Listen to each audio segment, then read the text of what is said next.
Really good. How's your break been? It's been restful and very eventful. I think I enjoyed it a lot and we had a lot of fun. Tell me about the eventful part. Well, for the holidays, we went to Washington to see my dad's family. We only get to see them, or we don't see them as much. Hmm. Um, um, I've been training a little more than I usually do because, oh, my bad, because I have more time Hmm. than I usually do with school, so I've been training in the mornings. Um, and yeah, it's Good. been really And is your dad's family in Washington, D.C. or Washington State? Washington State. Got it. What part? I think it's more east. They're in Spokane. Got it. I've been to Spokane. Well, I was thinking it might be interesting to read about science. Are you okay reading about science this morning? Of course, Okay. I just dropped a paragraph in there. You want to read it or should I read it? I can read it. Go for it. Scientific objectivity is a property of various aspects of science. It expresses the idea that scientific claims, methods, results, and scientists themselves are not or should not be influenced by particular perspectives, value judgments, community bias, or personal interests.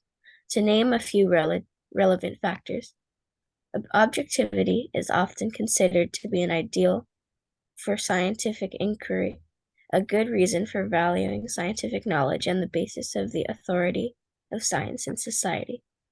Thank you.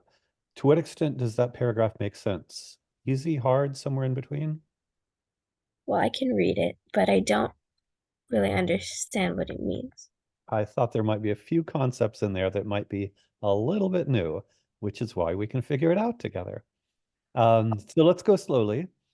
Scientific objectivity is a property of various aspects of science. What do you think that sentence is saying? Well, it's describing scientific objectivity, but in the first place, I'm not really sure what that is. There we go. The good news is, I think the rest of the paragraph tries to explain that. So the way I think of it is you can kind of have this space in your mind where, what the heck is scientific objectivity?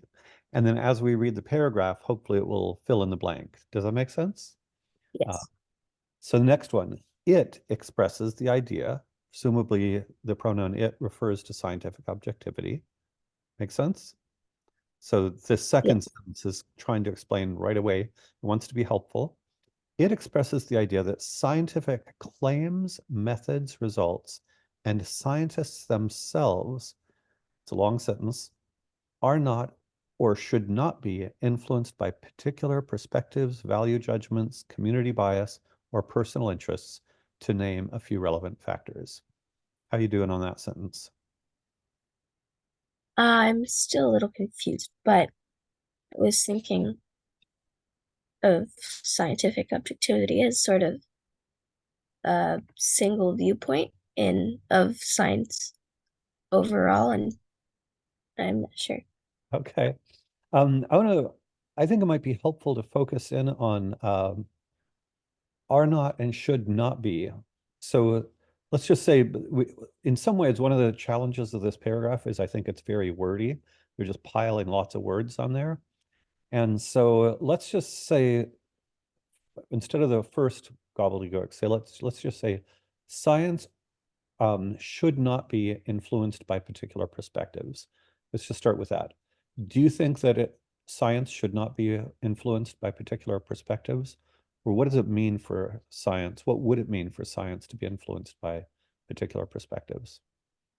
I feel like that would mean if we already have a certain view of science and how the world works and stuff, and then we're just kind of fixed on that. And then if we discovered something new, we're not open. I feel like that would be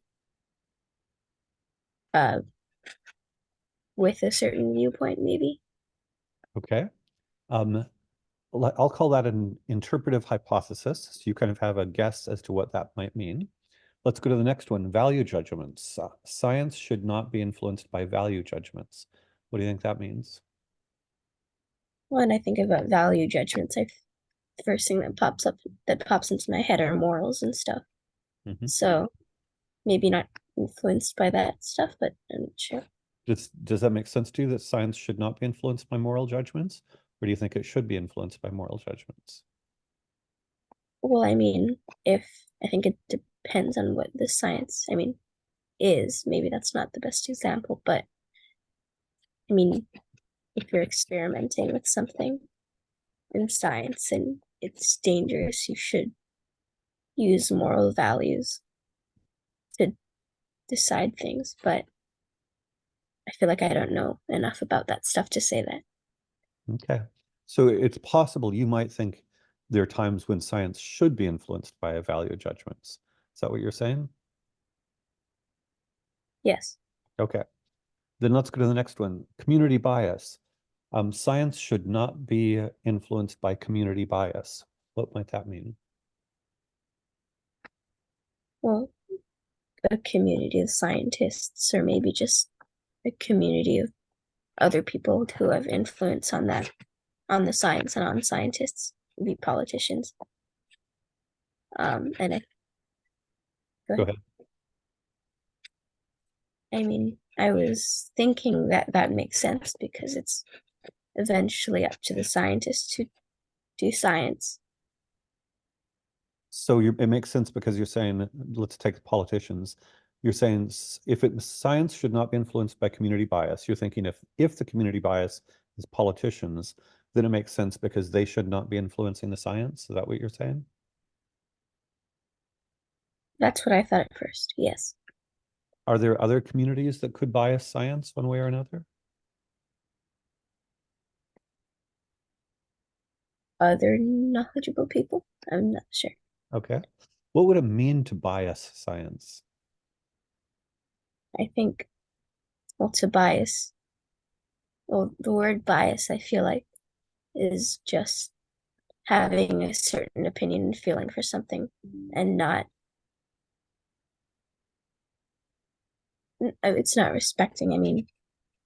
Not being open to the other. I guess if my brother was in a match with some other kid, I'd obviously be biased for my brother because he's my brother. Hmm.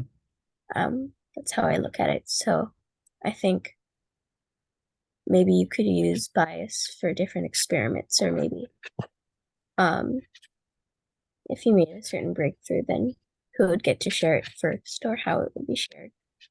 I'm not sure. Okay. Nothing like that. It's okay. We've got a bunch of interpretive biases, not interpretive biases, and interpretive hypotheses about what each of these pieces might mean. And what I'm thinking is, as we go through this, then we'll go back and try to make sense of the whole thing. But we've got another one. Science should not be influenced by personal interests. What do you think that means? Well, personal interests, maybe if you had a certain goal, or maybe a certain goal that not everybody agreed with, then you should just focus on the science and the good of everybody else instead of your personal interests. Does that make sense to you? In certain cases, Mhm. I think it does overall though. Okay. And then the last clause is to name a few other relevant to name a few relevant factors. So that's not really adding anything. So let's go back and see if we can pull this all together.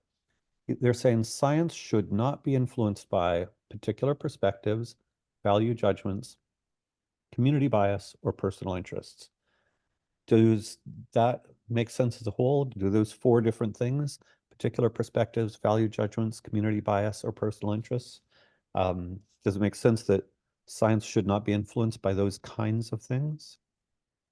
I think now it does more so. Why so? Why does it make more sense now? Well, now that I worked through it and thought about what they mean and how they might be connected to science.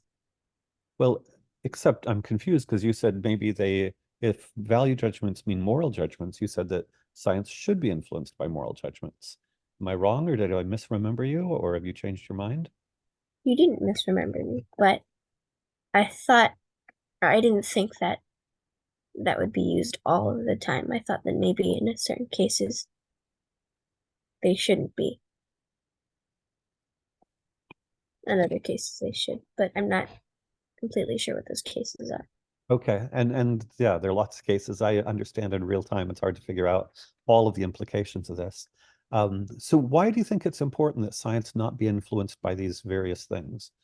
Why would somebody care if science was or was not influenced by these various things? Well, they could interrupt the scientific process, or maybe they could just distract or modify what the scientist is doing. Um,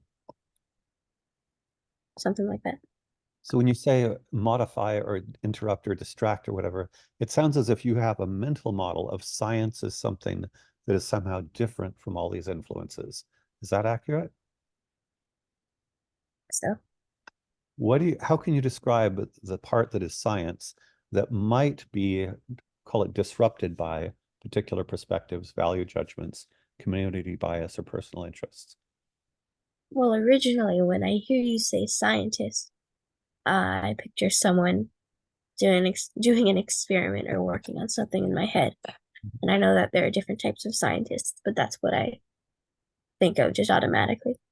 Mhm. And then when I matched that with the value judgments, community bias, personal interests, then I guess I could picture in my head things leading that scientist from doing what he's doing and focus on the science to doing something else to favor somebody, to favor himself, Mhm. or I don't know, to match those.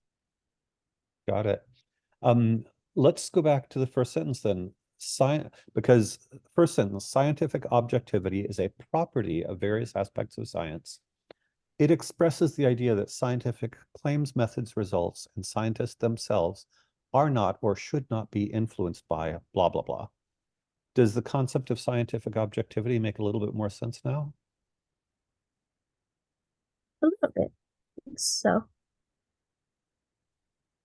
So do you have something or should I help a little bit?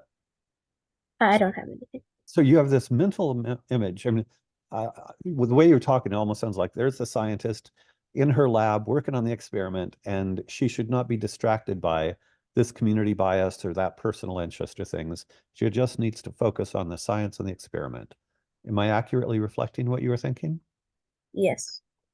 Is it just because she's got to get the experiment done, or because or something else? Why should she not be distracted by these other things while doing science?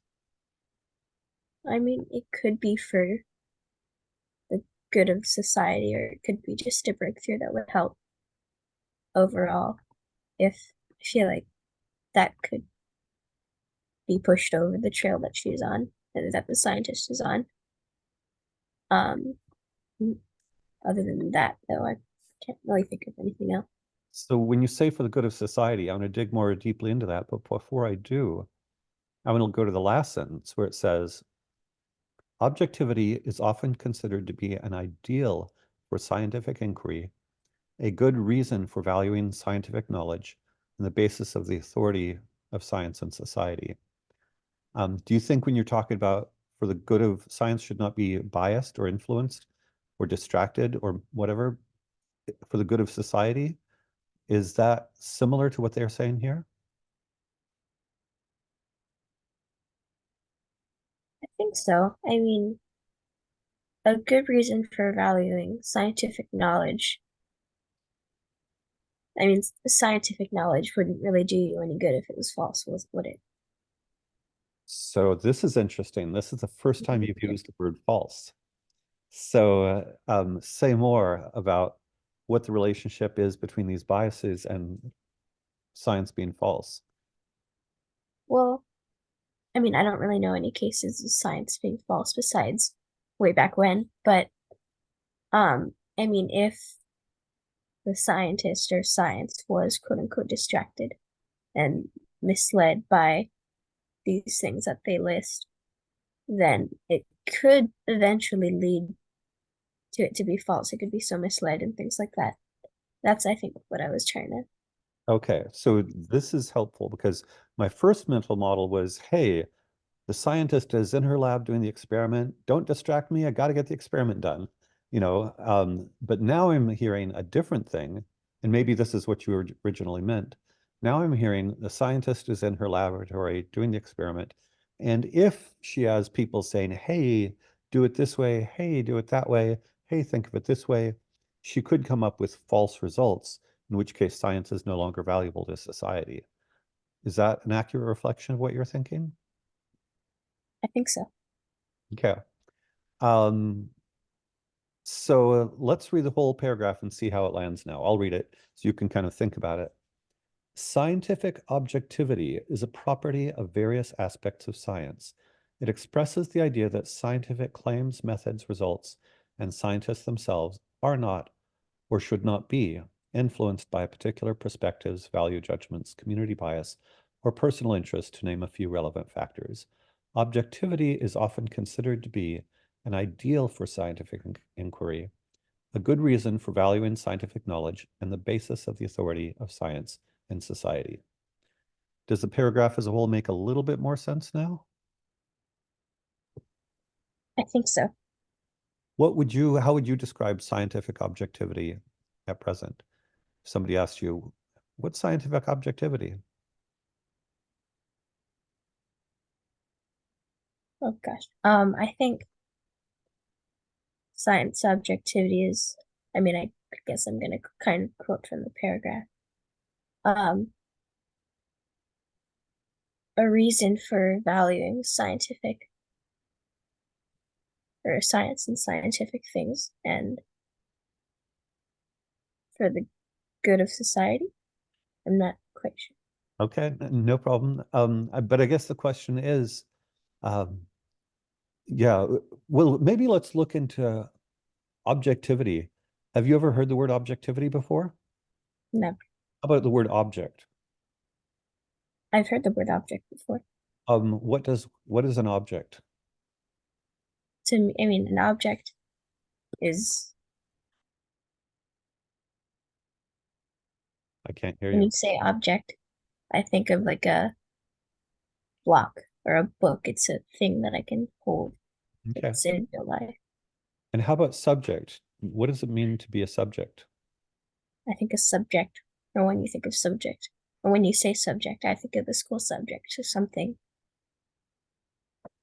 that has maybe multiple branches. I associate it to learning because of school subjects, things like math and reading and writing.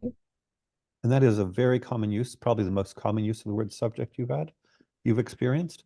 Have you ever heard of the expression subjective experience? I think I've heard it before, but I don't know what it means. How about a subject in a story? I think when you say subject, it's like maybe a certain part in the story or a certain character and the branches that sort of go off from that. Okay. This is helpful. So a common way to think of subject object sometimes is that objects are things in the world, and subjects, I think character is a good version, so that um, you know, if there was a story about Alana, you would be the kind of subject of the story. It's about you. I'm forgetting your character's name. Oh, what's her name? Your famous character? Abigail. Abigail, right. She's the subject of those stories. And so subject has to do with, in this sense, subject has to do with kind of who we are internally, and object is out there in the world. And so subjective experience is our experience inside, as opposed to objective experience is what you see outside. Does that make sense as a distinction between we've got a world inside ourselves, and then we also see a world outside of ourselves? When you mean inside of ourselves, or when you say that, do you mean that person, so me or you, or Yeah, all of things us, are our all mind? human beings at least, there's something that happens in Alana's mind, there's something that happens in Michael's mind, something that happens in Ryan's mind. Everybody has a subjective experience that is their own internal experience. And what's happening inside you is not necessarily, all of the objects. You have thoughts and feelings that are different from the stuff around you. Make sense? Yes. So in that sense, often the word objectivity is used to focus on those things outside of us. Um, and subjectivity is those things inside of us. And so one way to think about this is that science should only be influenced by the things we see and do, and not internal value judgments, community bias, personal interests, that sort of thing. Ah, Does it make sense? yes, it does. So, in which case, do you see why science should not be biased by our internal interests or preferences or bias or anything like that? I think so. I think what I'm saying is that the more important thing is the science in front of you and not all those other things. Is that what you mean? Yeah. And then going back to your notion that at least potentially, and it's really interesting to look at both the history of science and present science to learn about this, potentially being biased by one's own feelings or whatever could lead, you're the one who brought up it could lead to false pieces of science that are false. Um, do you know of any historical cases where a bias led to pieces of science being false? I know there was an instance where they were studying the solar system and they thought that everything was revolving around the Earth. Mhm. I can't name anybody, but I know that happened. Okay. No, it's really interesting to think that maybe sometimes we human beings have some kind of bias that distorts how we see science or how we evaluate evidence or even how we do experiments. Does that seem plausible that if we're biased in some sense, that can distort how we go about doing science? Yes. In which case, it's scientific objectivity that is looking at things as an object and not being influenced by particular perspectives, value judgments, community bias, and personal interests. Do you see why we might think that scientific objectivity is valuable? Yes. I think So so. now, how would you describe what scientific objectivity is? I think scientific objectivity is how we should focus on science, focusing on the science itself and not other things that might, I'm going to use the word again, disrupt Mhm. the process. Do you think it's an easy thing to do to just focus on the science itself and not focus on these other things, or is it sometimes difficult? I think it would be difficult because there are so many other influences. Got it. Well, that's a long, interesting issue on its own, which we won't have time to get to. But yeah, I think this is a really interesting set of issues. And as you get older and learn more about science, uh, and I would say the pursuit of truth, then going back to your comment that I think we want more truth and less falsity. Fair enough? Yes. And so, and science in general, I think, well, when it says, um, a good reason for valuing scientific knowledge and the basis of the authority of science in society. If science is true, then it's a lot more valuable than if it's false, correct? Yes. Whereas if there are all these biases happening and the biases somehow introduce little bits or maybe bigger bits of falsity, then science would be way less valuable, correct? Yes. So I see the value of scientific objectivity as a way of talking about the value of truth in science. And I think mostly we think of science as true, but there are tricky places. Like you're talking about the old Copernican hypothesis or the Ptolemaic hypothesis of the sun, winter on the Earth. We know in the past sometimes scientific beliefs have not been accurate. So if we value the truth, we need to figure out a way to get accurate science, correct? Yes. Okay. Again, really big, complex topic. So we're not going to figure it out all today, but I thought it was worth thinking about it for a bit. So I'm going to thank you and wish you a great return to school tomorrow.